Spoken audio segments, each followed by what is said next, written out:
Sal de aquí, mamá. Mi prometida no te quiere ver aquí. Lo dijo directo al micrófono. La música se cortó a media nota. Las conversaciones se desplomaron en un silencio más pesado que cualquier ruido. Todas las cabezas del salón giraron no hacia él, sino hacia mí.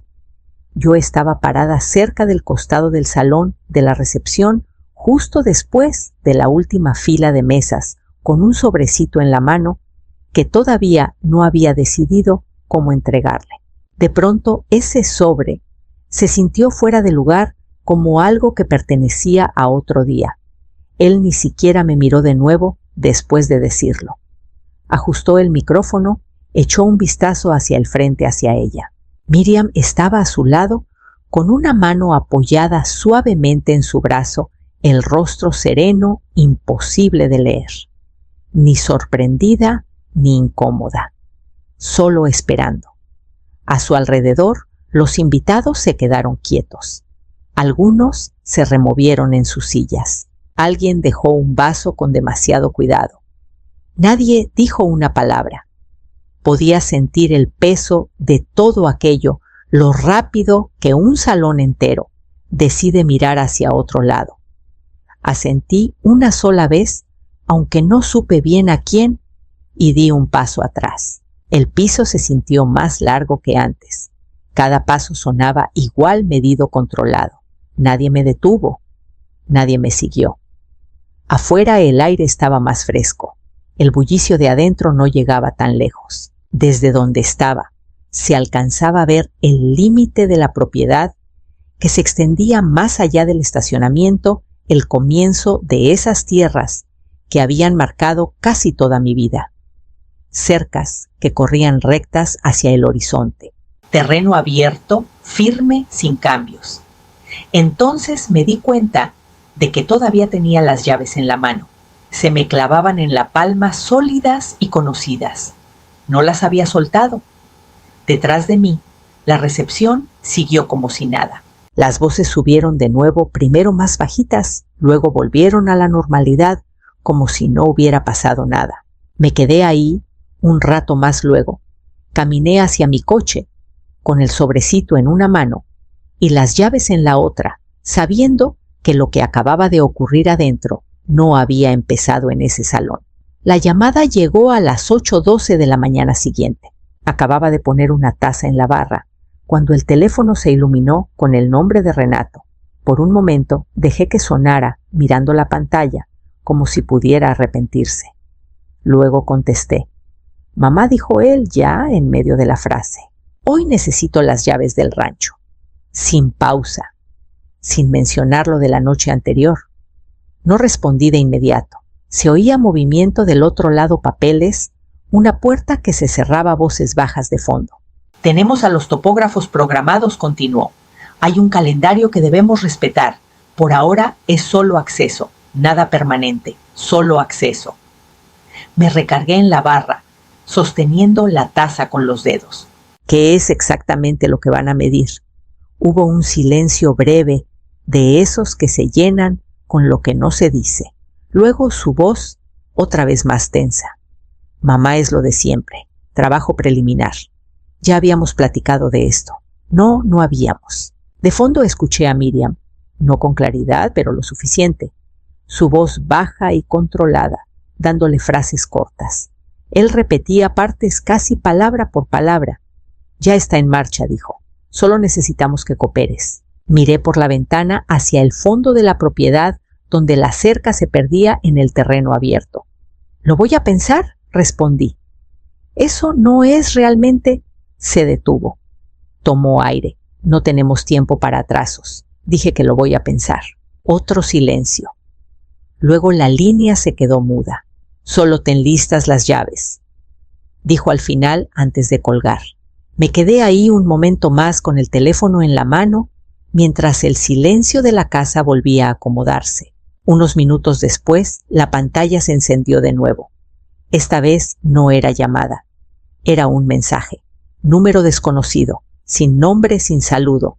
Solo una línea, mereces ver esto, antes de firmar nada. Abajo venía un archivo adjunto. Lo abrí sin dudar. El archivo cargó despacio. Primero apareció un encabezado limpio, luego un título que no pertenecía a nada que yo hubiera aceptado jamás. Plan de conversión de la propiedad del Rancho del Valle, fase 1. Dejé el teléfono en la mesa, luego lo volví a tomar y abrí el documento completo mientras la primera página aparecía. Me senté antes de terminar de leer la primera página. El documento no era un borrador.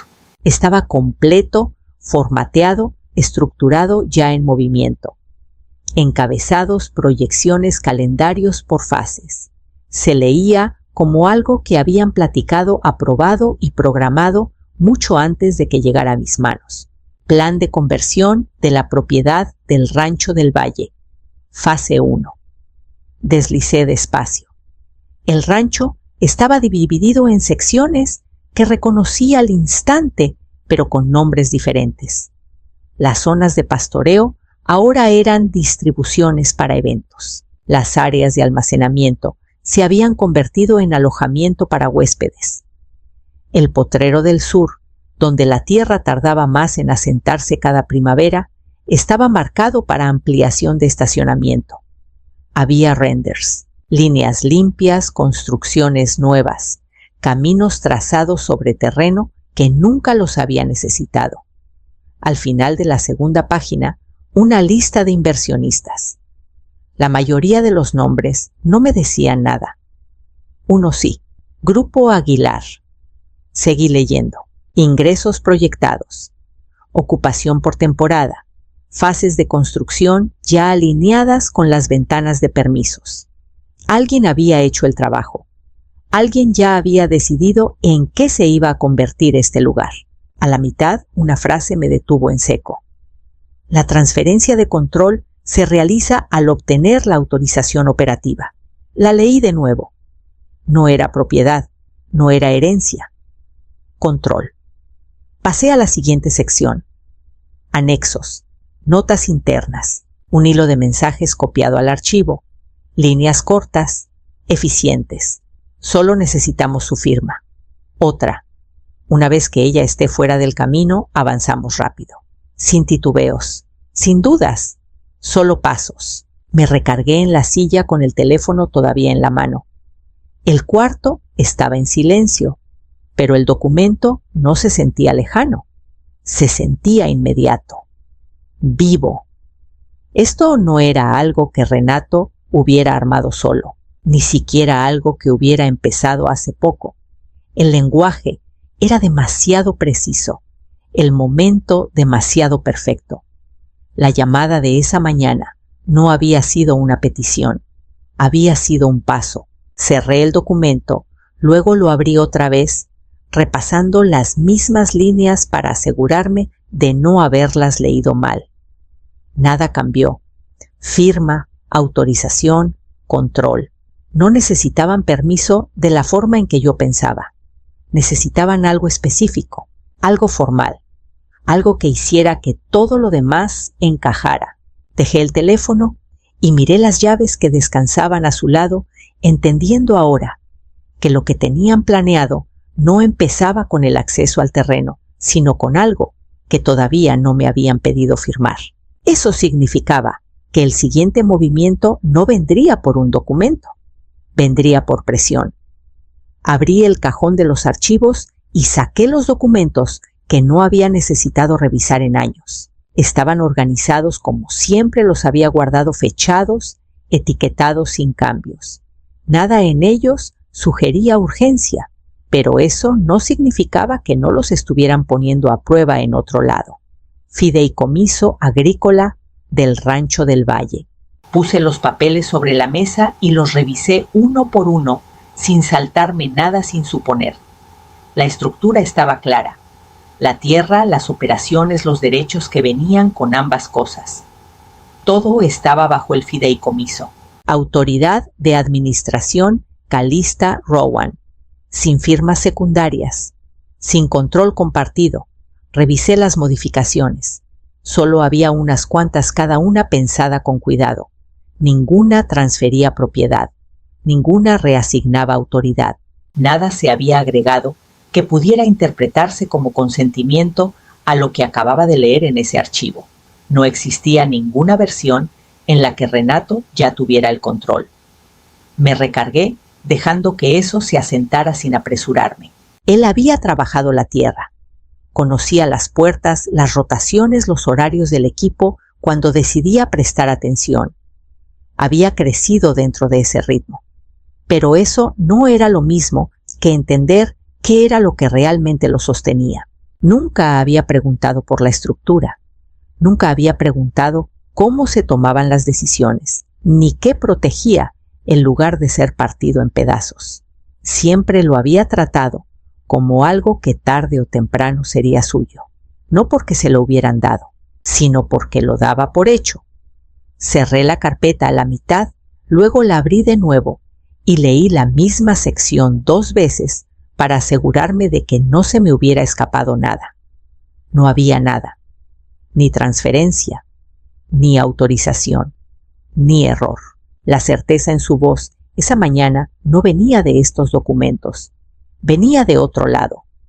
Alguien le había dicho que no necesitaba verificar. Junté los papeles en un solo montón y los alineé con cuidado, sabiendo ya que lo que viniera después no se resolvería solo entre nosotros dos. Por eso tomé el teléfono y llamé a Daniel Kessler. Daniel no preguntó por qué llamaba, solo me dijo que fuera. Llevé los documentos del fideicomiso y el archivo del mensaje. Los puse sobre su escritorio sin explicarlos primero. Él miró los encabezados luego a mí y abrió primero el del fideicomiso. Leyó en silencio, pasando las páginas despacio sin saltarse nada. Cuando terminó lo cerró y apoyó la mano encima de la carpeta. «No has transferido nada», dijo. «No, sin cofirmantes, sin delegación operativa». «No», asintió una vez. «Entonces no hay exposición legal. Por ahora él no tiene ningún derecho sobre esa propiedad más allá de lo que tú permitas». Las palabras cayeron limpias, sin consuelo. Deslicé el segundo documento hacia él. Esto es en lo que se están basando. Esta vez leyó más rápido, deteniéndose en ciertas partes y regresando a revisar alguna línea. Cuando llegó al hilo interno, se detuvo más tiempo. «Ellos esperaban que cooperaras», dijo al fin. «No contaban con resistencia». Lo observé mientras pasaba otra página. Luego cerró el archivo y se recargó un poco. «Esto no es algo informal», continuó. «Está estructurado. Calendarios inversionistas, ejecución por fases. No están explorando una idea. Ya están avanzando». «Yo no he firmado nada». «Lo sé». Dio un golpecito ligero al documento. «Ese es el problema. Esperé. Si no pueden conseguir tu autorización directamente, van a buscar otra forma de debilitar tu control», dijo. «Presión. Urgencia. Tal vez algo más formal». «¿Cómo qué?» Tomó otra carpeta de su escritorio, la abrió, la revisó brevemente y la giró hacia mí. «Ayer se presentó una averiguación», dijo. «Está en etapa inicial. Cuestiona tu capacidad para tomar decisiones respecto a la administración de la propiedad». No reaccioné de inmediato. Leí la línea 2 veces, luego una tercera. Presentada, no platicada, no amenazada, presentada. «La están planteando como una preocupación», agregó Daniel. «No como una acusación, todavía». Cerré la carpeta y la empujé de vuelta hacia él. «Están tratando de sacarme», no me corrigió. «Vamos a responder», dijo, de inmediato. «Primero aseguramos todo. Luego atendemos esto». Asentí, ya dejando atrás el momento en que esto podría haberse manejado en silencio. «Hazlo», dije. Cuando me levanté para irme, añadió: «Vendrán a verte después». Directo. «Intentarán mantenerlo sencillo». Tomé mis llaves del borde de su escritorio, sabiendo exactamente dónde tenía que estar cuando lo hicieran. Llegaron poco antes del mediodía. Vi el coche subir por el camino de entrada y no me moví a recibirlos. Me quedé donde estaba, cerca del borde del patio, dejándolos bajar primero. Renato se bajó del lado del conductor. Miriam lo siguió y después un tercer hombre, que no reconocí. Traía una carpeta delgada y miraba la propiedad con atención rápida y profesional. Renato caminó hacia mí como si nada hubiera cambiado. Mamá dijo: «Pensamos que sería más fácil platicar en persona». No respondí de inmediato. «Trajimos a alguien para revisar los siguientes pasos», agregó señalando hacia atrás, «solo para que las cosas sigan avanzando». «Que las cosas sigan avanzando». Miriam dio un paso adelante antes de que yo pudiera contestar. «Estamos trabajando en una transición estructurada», dijo con tono parejo y preparado. «Ya hay interés asegurado. Es una buena oportunidad si nos mantenemos en el calendario». Lo dijo como si estuviera dando una presentación, no teniendo una conversación. El hombre detrás de ella abrió un poco su carpeta, listo para intervenir. Renato extendió la mano palma abierta. «¿Me das las llaves?». Miré su mano, luego su rostro. No estaba enojado. Todavía no. Solo expectante. No dije. Soltó el aire una vez, como si hubiera esperado algo de resistencia, pero no un rechazo rotundo. «Mamá, no tenemos que complicar esto». No levanté la voz. «¿Por qué hay inversionistas listados en una tierra que no ha sido transferida?». La pregunta se quedó flotando en el aire más tiempo del que debía. Renato no contestó. El asesor cambió ligeramente el peso del cuerpo y cerró la carpeta sin decir nada. Miriam intervino lo justo para tomar el control del momento. «Dimos por hecho que estábamos alineados», dijo. «No acuerdo». «No permiso. Alineados». Sostuve su mirada. Se equivocaron. No hubo reacción en su rostro, solo un pequeño ajuste de postura, como si estuviera recalculando. Renato nos miró a las dos con algo que se tensaba en su expresión. «Ya estamos en marcha», dijo. «Esto no se detiene, porque tú dudes». «¿Se detiene?», respondí, «si yo no lo autorizo». Ese fue el primer momento en que no tuvo respuesta inmediata. El silencio no fue emocional, fue estructural. Algo que habían construido no contemplaba esto. Miriam acortó la distancia a medio paso. «Entonces vamos a necesitar una respuesta formal», dijo. «La tendrán». Nadie se movió por un instante. Luego Renato bajó la mano y el espacio entre nosotros se volvió más frío que la distancia. Dieron la vuelta hacia el coche sin decir otra palabra. Los vi alejarse, sabiendo que el siguiente movimiento no vendría por conversación. Por eso entré a la casa y empecé a cambiar todo lo que ellos creían que todavía podían alcanzar. No esperé. Para cuando su coche desapareció detrás de la curva del camino, yo ya estaba adentro haciendo los pasos que debía haber dado antes. El panel de acceso junto a la oficina trasera todavía tenía los códigos viejos. Los cambié uno por uno. Portón principal, bodega, de equipos, cerraduras interiores.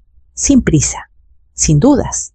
Cada cambio confirmado, registrado y cerrado. Después desactivé las entradas compartidas. Había unas cuantas permisos temporales que había dado durante el último año. El nombre de Renato seguía en 2 de ellas. Las eliminé ambas. El sistema se actualizó sin problemas. Luego llamé a Daniel. «Estoy avanzando», le dije.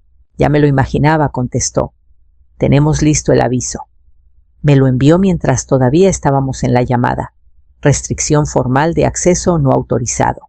Aclaración de autoridad única. Ejecución inmediata. No dejaba lugar a interpretaciones. Lo revisé una vez y lo aprobé. Después vino el fideicomiso.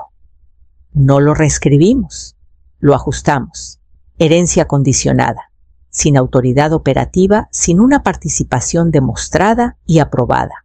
Umbrales definidos. Términos medibles. No era un castigo, era estructura. Para finales de la tarde, todo lo que había estado implícito ahora era explícito.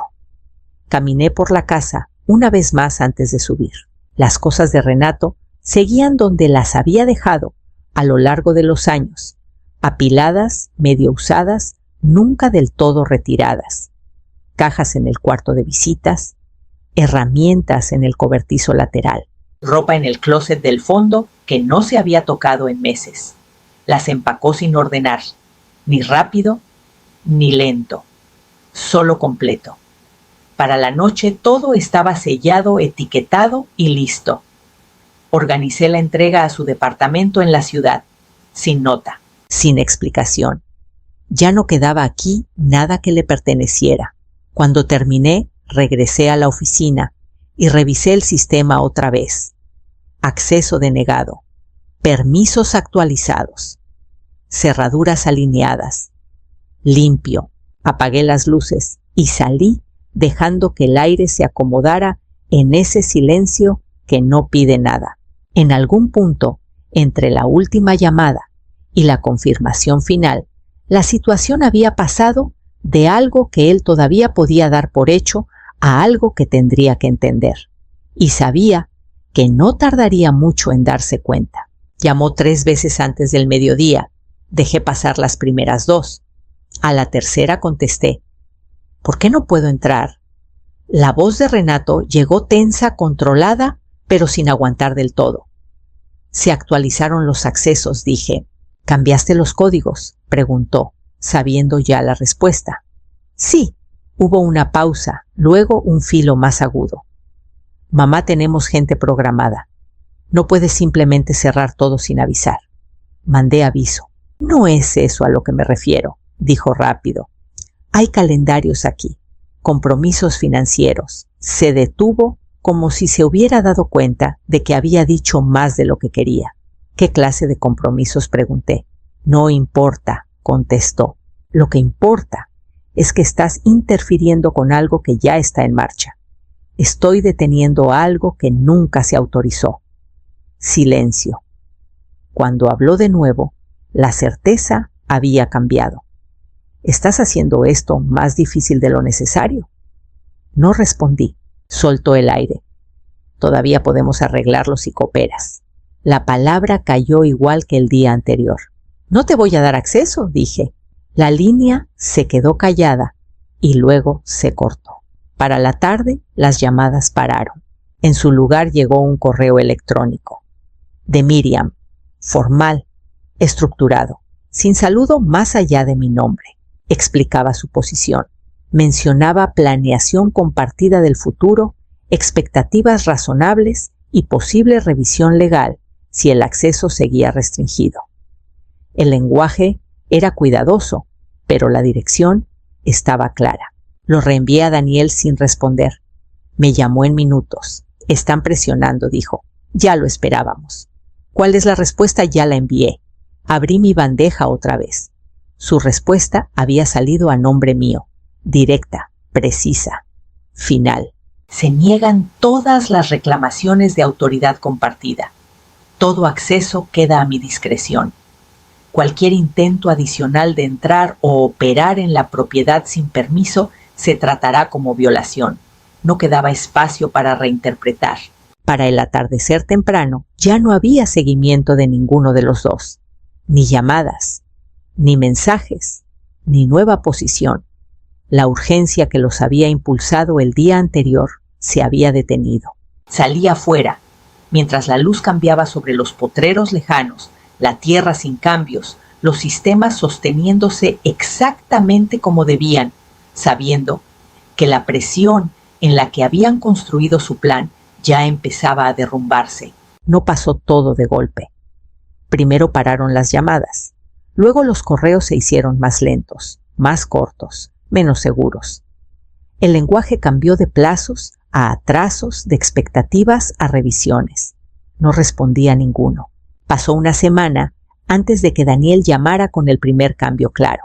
Uno de los inversionistas se detuvo, dijo. Están pidiendo aclaración sobre la propiedad antes de seguir, que no van a obtener, respondí. No coincidió, y sin eso el resto tampoco va a avanzar. La estructura que había visto en ese documento, los calendarios, las fases, la certeza, empezó a desarmarse en formas pequeñas y calladas. Nada dramático, solo piezas que ya no encajaban. Unos días después llegó otro mensaje, no de Renato, de Miriam. El tono era diferente esta vez, menos formal, menos preciso. Mencionaba ajustar calendarios, revisar opciones, dar espacio para alinearnos. Sin petición directa, sin mencionar acceso. Lo leí una vez y lo cerré. Para la segunda semana, Renato llamó de nuevo. Vi su nombre en la pantalla y dejé que sonara. Luego otra vez esa misma tarde y una más la mañana siguiente. Cuando por fin contesté, su voz sonaba más baja. Mamá dijo, sin apresurarse esta vez, ¿podemos platicar? No respondí de inmediato. Necesitamos ver qué sigue, agregó. No que yo tenía que hacer, no lo que él esperaba. ¿Qué sigue? Estoy ocupada, dije. Otra pausa, esta vez más larga. Está bien, contestó. Llámame cuando tengas tiempo. No insistió, no discutió. La línea se cortó en silencio. Después de eso, no hubo nada por varios días. Ni mensajes, ni seguimientos, ni intentos de reafirmar nada. La urgencia que había impulsado todo antes había desaparecido. En su lugar quedó distancia. Seguí mis días como siempre, revisando horarios, números, caminando las cercas en la mañana temprano, cuando la tierra todavía estaba fresca y sin perturbar. El rancho no se movió para acomodar lo que casi había pasado. Se quedó exactamente donde siempre había estado. No llamó antes de regresar. Lo vi parado cerca del borde del patio, poco después del mediodía, con las manos vacías, sin coche, entrando detrás de él sin nadie bajando a su lado. No avanzó de inmediato. Esperó hasta que lo noté. Luego cerró la distancia despacio. Mamá dijo. No respondí. Asintió una vez, como si entendiera eso. No vengo por las llaves. Lo miré sin decir nada. Sé cómo se ve, agregó. Sé lo que hice. Hizo una pausa. No estoy pidiendo nada de eso otra vez. Ya no había urgencia en su voz, ni estructura detrás, ni nadie dándole frases. Ella se fue, dijo que necesitaba tiempo para pensar, que necesitaba un marido más decidido. Yo solo necesito un lugar donde quedarme un tiempo, dijo. Y puedo ayudar, con lo que sea que haya que hacer. Dejé que el silencio se quedara entre nosotros el tiempo suficiente para que él no intentara llenarlo. El trabajo empieza temprano, dije al fin. Asintió de nuevo. Estaré listo. Eso fue todo. A la mañana siguiente, antes del amanecer, dejé una lista sobre la mesa. Reparación de cerca en el límite norte. Rotación de alimento en el potrero del oeste. Revisión de equipo en la bodega de abajo. Sin explicación, sin instrucciones más allá de lo escrito. Cuando regresé la lista, ya no estaba. No hizo preguntas. No intentó cambiar el orden ni sugerir una mejor forma. Solo empezó. Los primeros días lo observé de lejos. Se movía más lento que antes, menos seguro. Revisaba las cosas 2 veces. Se detenía a leer medidores que antes ignoraba. Medía donde antes calculaba. Para el final de la semana dejó de mirar tanto hacia la casa. Para la segunda ya ni miraba. El trabajo llenó el espacio donde había estado otra cosa. No hablamos del plan, ni de la llamada, ni de la noche en la recepción. No había nada que agregar que pudiera cambiar lo que ya se había hecho. Lo que importaba era lo que él hiciera después. Los días se volvieron semanas sin que marcáramos el cambio. Se fue ajustando. Aprendió lo que antes no había necesitado aprender. Entendió dónde se iba el tiempo, dónde se iba el dinero, dónde se quedaban los errores. No lo corregí a menos que fuera importante. No le ofrecí nada que no se ganara. Una mañana, antes de que el sol saliera del todo, lo vi ya afuera junto a la cerca. Salí a encontrarlo. Revisamos el límite juntos, caminando por el mismo tramo de tierra que ninguno de los dos necesitaba explicar. Nada del pasado salió a relucir. Nada hacía falta. Cuando llegamos al final de la línea, dimos la vuelta por el mismo camino, con el trabajo continuando delante de nosotros.